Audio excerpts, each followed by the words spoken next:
She counted her last coins at 30,000 feet, praying no one would notice. But that wasn't the moment her life changed. The moment her life changed was when the man sitting beside her quietly decided she was worth saving. Hannah Miller kept her eyes down as the soft hum of the airplane filled the cabin, her fingers trembling slightly as she counted the small stack of coins resting in her palm, quarters and dimes adding up to something that felt smaller every second, the overhead light casting just enough glow to make her situation painfully visible. And she could feel it, the subtle glances from nearby passengers, the quiet shift in body language, the way people pretended not to stare but did anyway because a grown woman counting loose change on a flight didn't fit into the polished, controlled world of first impressions and silent judgments. And Hannah knew exactly what they were thinking even if no one said a word, because she had lived with those looks for months now, ever since everything fell apart back home, ever since hospital bills started stacking higher than rent, ever since she had to choose between dignity and survival and lost both anyway. And still she sat there, clutching those coins, like they were her last thread of control, telling herself she just needed to get through this flight, just needed to land, just needed one more chance to fix things before it was too late. But the truth pressed in harder with every passing minute, because even this seat, even this flight, felt like something she barely managed to hold on to. And when the flight attendant's cart rolled closer, the soft clink of cups and the smell of warm food making her stomach tighten, Hannah instinctively closed her hand around the coins, as if hiding them could somehow erase what they represented. But it didn't, because reality doesn't disappear just because you look away. And when she finally glanced up, her eyes met the briefest flicker of curiosity from the man sitting beside her, a man who looked like he belonged in a completely different world, calm, composed, dressed in a way that spoke of quiet success rather than loud wealth. His watch catching the cabin light for just a second before. His gaze returned to the window, as if he hadn't noticed her at all. And yet something about that moment lingered, something unspoken, because while everyone else saw a struggling woman trying not to fall apart, he seemed to see something else entirely, something deeper, something worth paying attention to. And Hannah quickly looked away, her heart beating faster for reasons she couldn't quite explain, telling herself it didn't matter, that he was just another stranger she would never see again. Just another passing presence in a life that had become a series of temporary moments and fading hope. But what she didn't know, what she couldn't possibly know, was that this quiet, almost invisible moment had already set something in motion, something she couldn't control, something that would turn this ordinary flight into the beginning of a story she never imagined could belong to her. Hannah tried to steady her breathing as the plane cruised above the clouds. But the weight in her chest refused to lift, because this was not just another flight. This was everything she had left riding on a single decision she could barely afford to make. And as she pressed her fingers against the thin fabric of her jeans, feeling the outline of her nearly empty wallet, her mind drifted back to the moment that forced her onto this plane in the first place, a moment that replayed over and over, like a loop she could not escape. Standing in a dim hospital hallway that smelled faintly of antiseptic and exhaustion, listening as a doctor spoke in calm, measured tones about her daughter Lily's condition, using words that sounded simple but carried a cost far beyond what Hannah could manage, explaining treatments, timelines, and options, all of them tied to numbers that felt impossible, numbers that turned her stomach and made her hands go cold, because just a year ago her life had been stable, not perfect, but manageable, with a small apartment in Columbus, a steady job, a local grocery store, and enough to keep food on the table and a smile on Lily's face. But everything changed the day the store closed unexpectedly, cutting off her income without warning. And what followed was a slow unraveling, bills stacking higher, savings disappearing faster than she could keep track, and every attempt to recover falling just short, as if life kept moving the finish line further away. And even when she took on 2 part-time jobs, cleaning offices at night and working early morning shifts at a diner, it still was not enough to cover the growing medical expenses. And that was when the choices became harder, when she had to decide which bills to delay, which necessities to sacrifice, and how long she could pretend everything was under control for the sake of her daughter. But children notice more than we think, and Lily's quiet questions, her small voice asking if everything was going to be okay, echoed louder than any unpaid bill, pushing Hannah to make the kind of decision that feels both desperate and necessary at the same time. Because when a distant relative mentioned a specialized hospital program in Seattle that might offer help, it felt like the only door still open, even if getting there meant selling almost everything she owned, even if it meant scraping together every last dollar just to buy a one-way ticket with no clear plan beyond hope. And now here she was, 30,000 feet above the ground, caught between the life she was leaving behind and the uncertain future ahead, holding on to the fragile belief that somehow, some way, this risk would lead to something better. But as she sat there surrounded by strangers who seemed so certain, so secure in their own lives, that belief wavered. Because hope is easy to talk about when you have options, and much harder to hold on to when you are down to your last few coins and the silence around you feels louder than anything else. And as the plane continued forward through the endless sky, Hannah could not shake the feeling that she was running out of time, even though she had no idea that the turning point she had been praying for was already sitting right beside her, quietly watching, waiting, and deciding. The flight attendant's cart rolled to a stop just a few rows ahead, and Hannah felt her chest tighten as if the air itself had grown heavier, because this was the moment she had been quietly dreading ever since she stepped onto the plane, the moment where pretending everything was fine would no longer be enough, and she instinctively shifted in her seat, turning slightly toward the window, as though that simple movement could make her invisible. But the soft squeak of the cart wheels grew louder,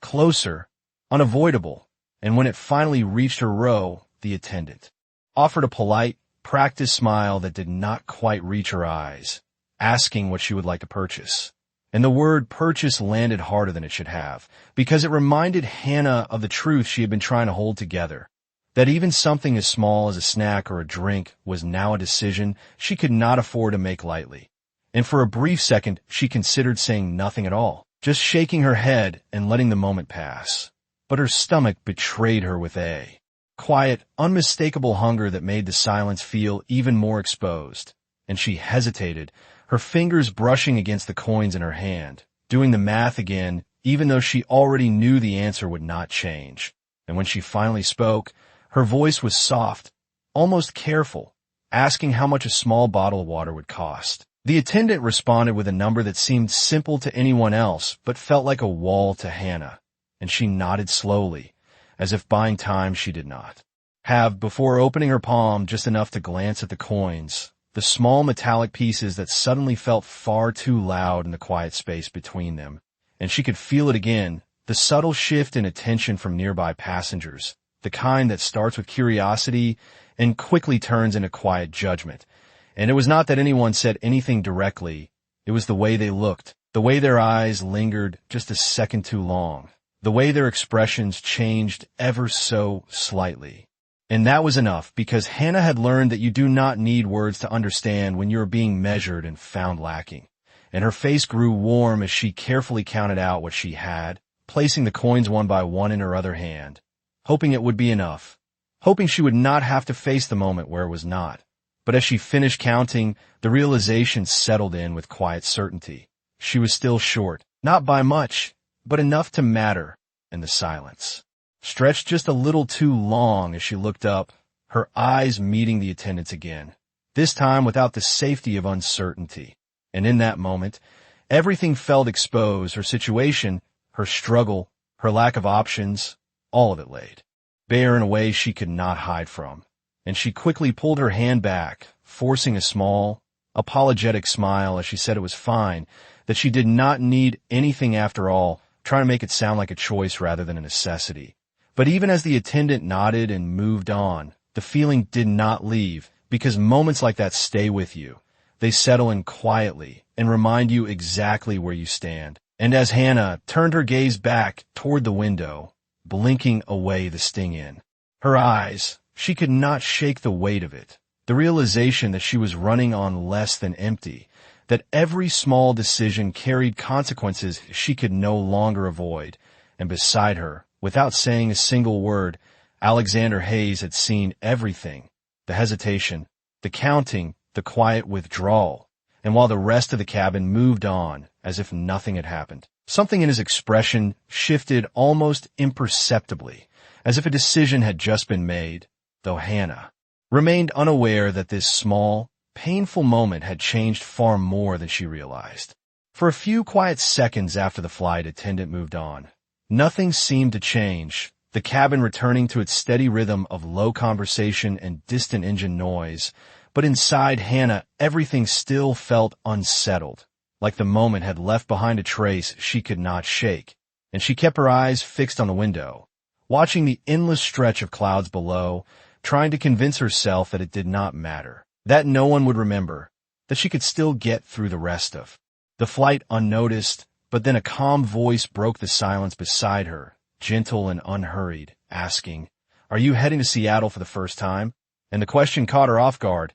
not because it was unusual, but because it was simple, normal, the kind of question that assumed she belonged there just like anyone else. And for a brief moment she did not know how to respond, her mind still caught between embarrassment and surprise, before she nodded slightly and said yes, her voice quieter than she intended. And when she finally turned to look at him fully, she noticed details she had only half registered before. The steady composure in his posture, the kind of confidence that did not need to announce itself, the subtle precision in the way he spoke, as if every word was chosen carefully but never forced. And there was something else too, something harder to define, a kind of attentiveness that made it feel like he was not just asking out of politeness, but actually listening. And that alone made her more aware of herself, of the situation she had just tried to hide. And she quickly added that she had not been there before, trying to keep the conversation light, surface level.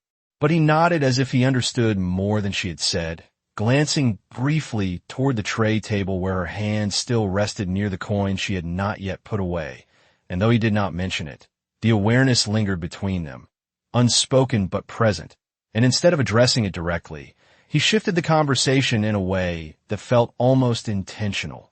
asking if she was visiting family or traveling for work. And the question lingered longer this time, because the truth was complicated, heavier than a simple answer could carry. And Hannah hesitated again, weighing how much to reveal to a stranger she had just met, before settling on something honest but incomplete, saying she was there for her daughter. And even in those few words, something in her voice softened, the guarded edge giving way to something more real, and he seemed to notice, his expression changing just slightly, not with pity, but with understanding. And for the first time since the flight began, Hannah felt a shift, small but noticeable, as if the weight pressing down on her chest had eased just enough to let her breathe a little more freely. And yet at the same time, a new tension quietly formed beneath the surface, because there was something about this interaction that felt different from all the others she had experienced, something that made her feel seen in a way she was not used to.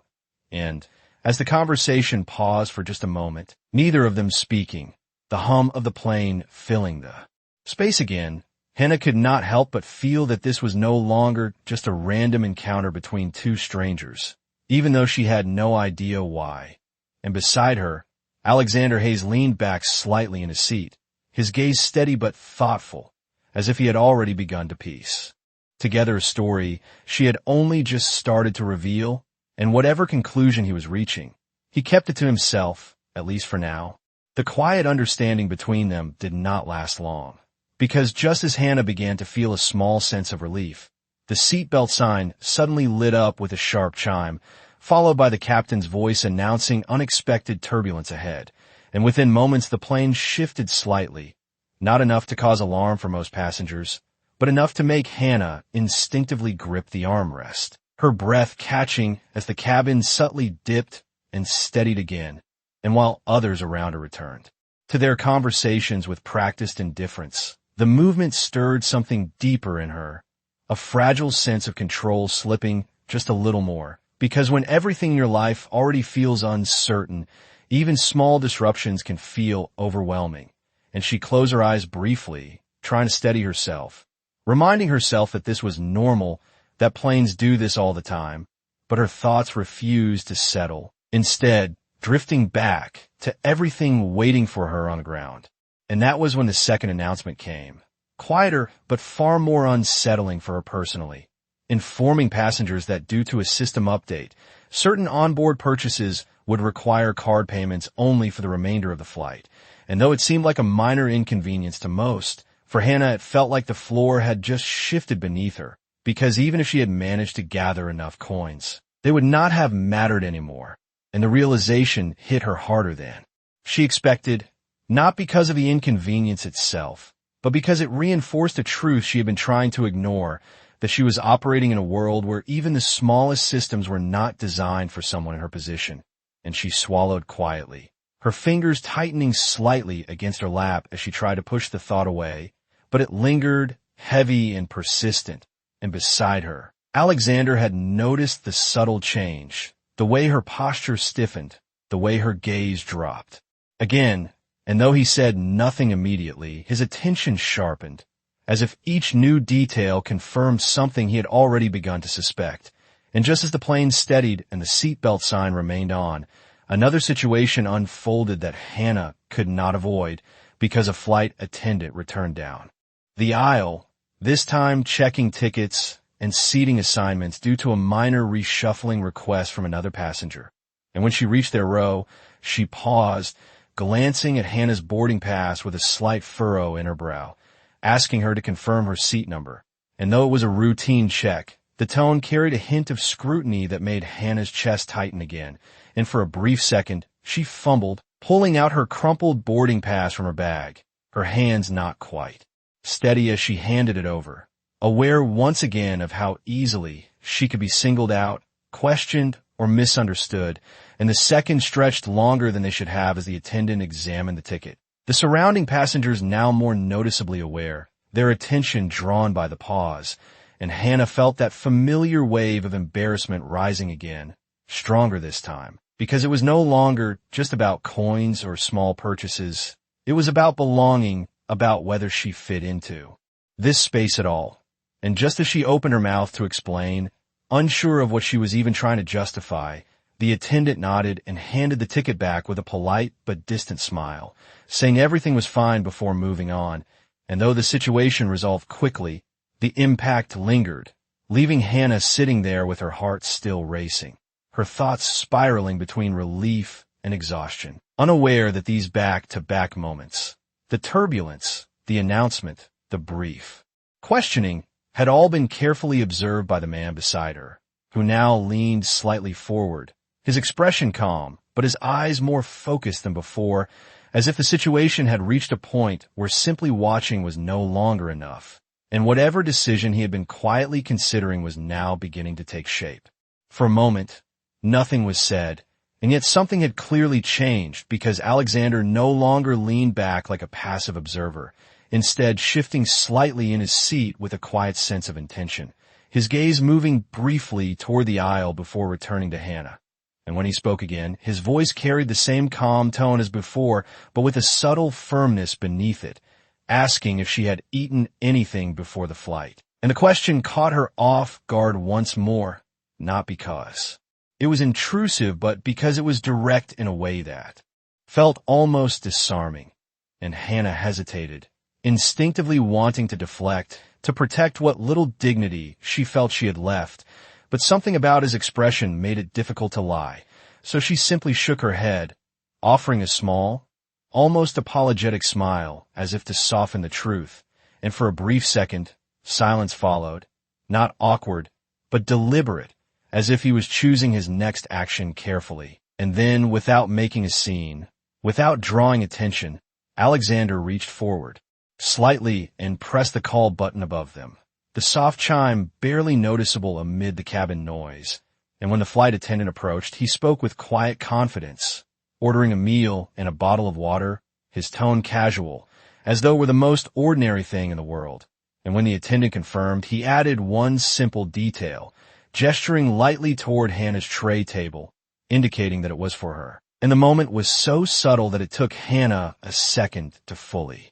process what had just happened, her eyes widening slightly as she turned toward him, instinctively starting to protest, to say that she could not accept, that was not necessary. But before the words could fully form, he offered a small, reassuring glance that seemed to say more than any explanation could, a quiet acknowledgement that this was not charity, not pity, just a simple act meant to solve a problem that did not need to be complicated. And the ease of it, the lack of hesitation or expectation, disarmed her completely,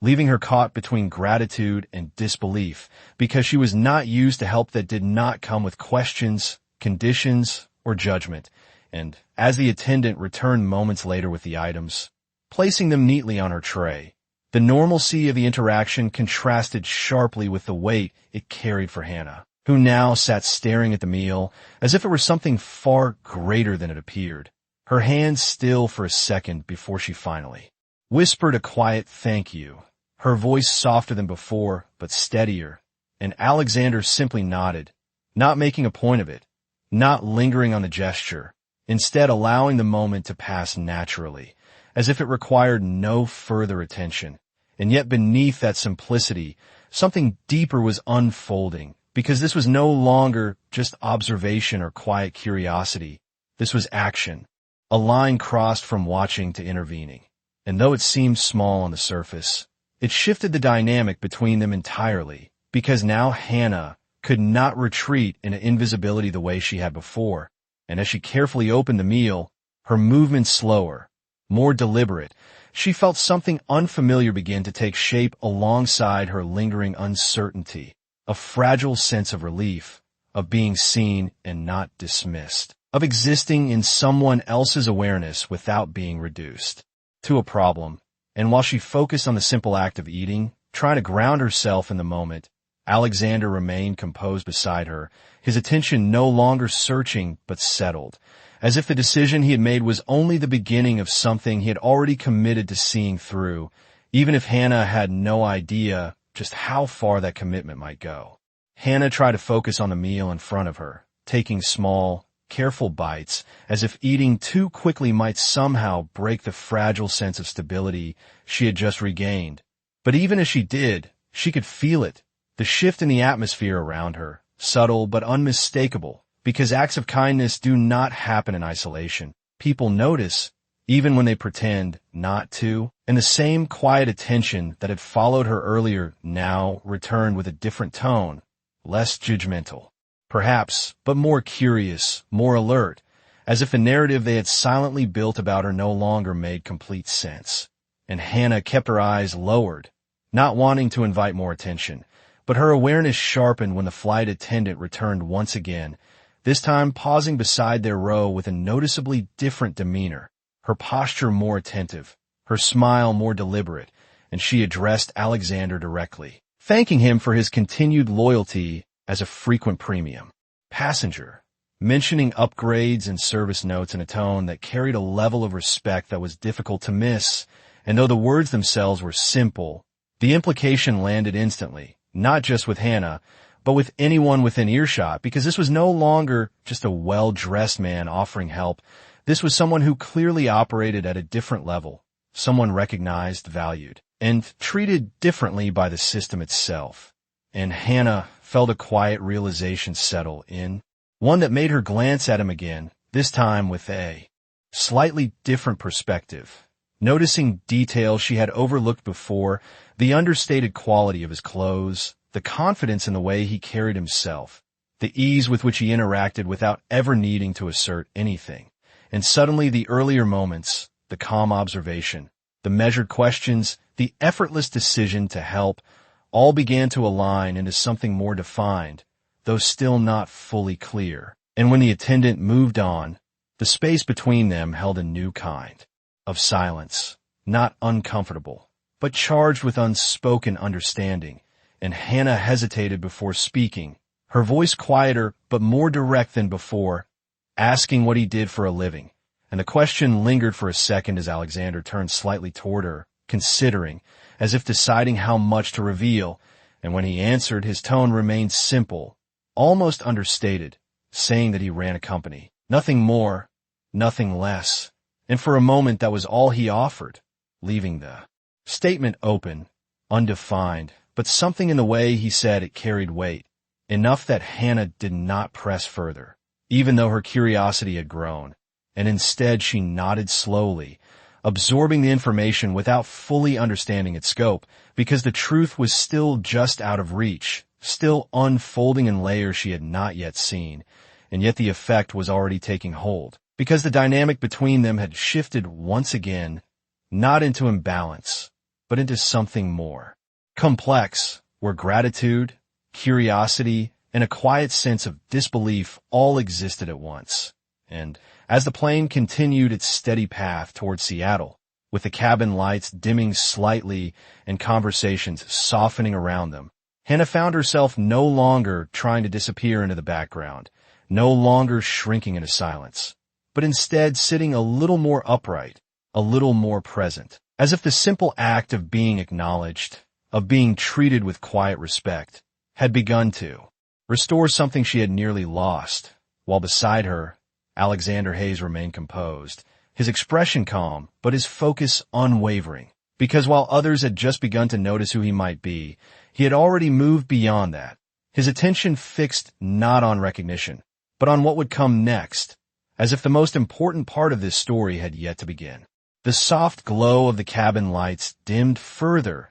as the plane continued its long stretch toward Seattle. And for a while, everything seemed calm again, almost deceptively so, the kind of quiet that makes you believe the hardest moments have already passed. But Hannah had learned that life rarely worked that way, and just as she began to settle into that fragile sense of ease, Alexander shifted slightly beside her and reached into the inner pocket of his jacket, pulling out a sleek phone, his movements smooth and unhurried. And without drawing attention, he typed a short message, his expression unchanged, as if this were just another routine action in a day filled with decisions that carried weight far beyond what most people could see. And within seconds, his phone buzzed softly with a response. And though Hannah did not look directly, she could not help but notice the subtle change in his focus, the way his attention sharpened just enough to signal that something important had just been set in motion. And then, as if nothing unusual had happened at all,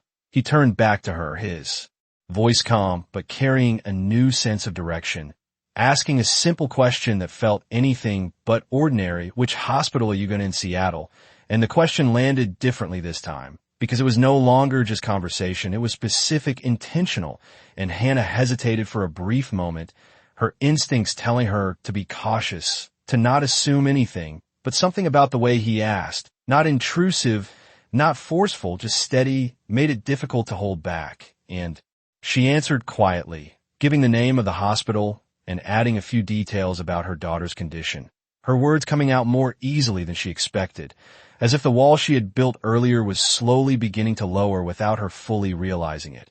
And as she spoke, Alexander listened without interruption, his gaze steady, absorbing every detail, and when she finished, there was a brief pause, one that felt heavier than the others, because this time it carried the sense that something was about to shift in a way she could not predict. And then he nodded once, almost to himself, before speaking again, his tone still calm, but now unmistakably certain, telling her that the hospital she mentioned was one his company had recently partnered with through a healthcare initiative, and the words took a second to fully register, because they connected pieces of information she had not yet known how to assemble. And before she could respond, before she could even form the question that was already rising in her mind, he continued, explaining in a matter-of-fact way that they funded specific programs for families who qualified, programs designed to reduce financial burden and provide access to treatment that might otherwise be out of reach. And with each word, the reality of what he was saying began to unfold in front of her, not as a vague possibility, but as something real, something structured, something that existed beyond hope and into action. And Hannah felt her breath catch slightly, her thoughts racing to keep up, because this was no longer about a kind gesture on a flight. This was something much bigger, something that reached directly into the very reason she was on this plane. And as she looked at him now, truly looked, the final pieces began to fall into place, the quiet authority, the recognition from the staff, the understated confidence, all pointing toward a truth she had not fully grasped until this moment. And while he had not yet said the full extent of who he was, he no longer needed to, because the impact of his words had already changed everything. And as the plane carried them steadily toward its destination, Hannah realized with a growing sense of disbelief that the turning point she had been hoping for, the one she thought she might never find, was no longer something waiting for her on the ground. It was already here, unfolding beside her in real time. Hannah sat there in silence, her mind struggling to catch up with what she had just heard, because moments like this do not feel real when you have spent so long expecting the opposite outcome. And for a second she almost questioned whether she had misunderstood him, whether this was just another fleeting conversation that would fade the moment the plane landed. But something in Alexander's expression made it clear that this was not vague, not theoretical. This was real. And before she could even form a response, he continued in that same steady tone, explaining that he could connect her directly with the program coordinator at the hospital, that there were still openings for emergency cases, and that based on what she had shared, her daughter would likely qualify for immediate evaluation. And the words immediate and qualify echoed in her mind with a weight she could barely process, because those were the exact words she had been hoping to hear for months, words that had always felt just out of reach. And now they were being offered to her so simply, so directly, that it almost felt overwhelming, and she blinked quickly, her eyes beginning to sting, not from sadness this time, but from the sudden release of pressure she had been carrying for far too long. And she tried to speak, to say something that made sense, something that matched the magnitude of what he was offering, but the words came out softer than she expected, barely above a whisper as she asked why. And it was a simple question, but it carried everything behind it, every doubt, every moment of being overlooked, every time help had come with conditions she could not meet. And Alexander paused for a brief second, not because he did not have an answer, but because he chose it carefully. And when he spoke, his voice remained calm, almost matter-of-fact, as he said that sometimes people just need someone to open the right door at the right time. And that was all. No grand explanation, no attempt to make it seem bigger than it was. Just a quiet statement that somehow carried more meaning than anything else he could have said. And Hannah felt something shift inside her, something deeper than relief, something closer to belief. Because for the first time in a long while, the future did not feel like a closed path. And as the plane began its gradual descent, the captain announcing their arrival into Seattle, the cabin coming back to life with movement and preparation, everything around her seemed different. Not because the world had changed, but because her place in it suddenly felt less uncertain. And as passengers began gathering their belongings, Alexander reached in his jacket once more, this time handing her a simple card with his name and a direct contact written clearly beneath it, along with a brief note he had added himself. And he told her to call as soon as she landed, that everything would already be arranged on his end. And Hannah took the card carefully, as if it were something far more valuable than it appeared, her fingers holding onto it with quiet determination, because she understood now that this was not just a moment of kindness. This was a turning point. And as the plane touched down and the wheels met the runway with a steady, grounding force, she felt something she had not allowed herself to feel in a long time, a sense of possibility, real and tangible. And as she stood to leave, glancing back at Alexander one last time, she realized that this flight, the one she had boarded with nothing but uncertainty and a handful of coins, had given her something she could not measure, not just help, but a chance. And as she stepped forward into the aisle, into the next part of her journey, she carried that chance with her, knowing that this was not the end of her story. It was only the beginning. Follow the emotional journey of a poor, single mother who boards a flight with nothing but hope and a handful of coins, only to encounter a powerful CEO whose quiet decisions begin to change everything in ways she never expected. This cinematic narrative captures the essence of touching stories that reveal how a single moment of kindness can transform a life on the edge of collapse, as the struggling mother faces silent judgment, financial desperation, and overwhelming uncertainty while traveling to seek help for her sick child. A composed and observant businessman steps in not with grand gestures, but with subtle actions that carry profound meaning. Through tension, vulnerability, and unexpected connection, this story unfolds as one of the most compelling, touching stories that highlight dignity, resilience, and the invisible battles people carry every day. The contrast between scarcity and influence, between fear and quiet confidence, builds a deeply engaging experience that resonates with audiences who appreciate realistic, emotional storytelling. As the journey progresses, the businessman's true position and influence begin to surface, revealing access to opportunities that seem out of reach, turning this into one of those unforgettable, touching stories where timing, empathy, and decisive action intersect at the perfect moment. The narrative explores not just financial hardship, but the emotional weight of being unseen and the powerful shift that happens when someone chooses to truly notice and act, with every scene carefully layered to build suspense and emotional payoff. This story stands among the most impactful, touching stories that demonstrate how lives can change in the most unexpected places. Ultimately, what begins as a quiet moment on a plane becomes a turning point filled with hope, second chances, and the possibility of a better future, making it one of the most meaningful, touching stories that will stay with you long after the journey ends. Character 1. White American single mother, early 30s, tired eyes, natural makeup, worn casual clothes, simple shirt, jeans, front-facing portrait, realistic lighting, airport setting, emotional expression, no cartoon, no CGI, no illustration, highly detailed, cinematic, realism, authentic texture. Character 2. White American CEO, male, 39 years old, sharp jawline, confident, calm expression, tailored suit, clean hairstyle, front-facing portrait, airplane cabin setting, realistic lighting, no cartoon, no CGI, no illustration, cinematic, highly detailed, professional presence, subtle authority aura.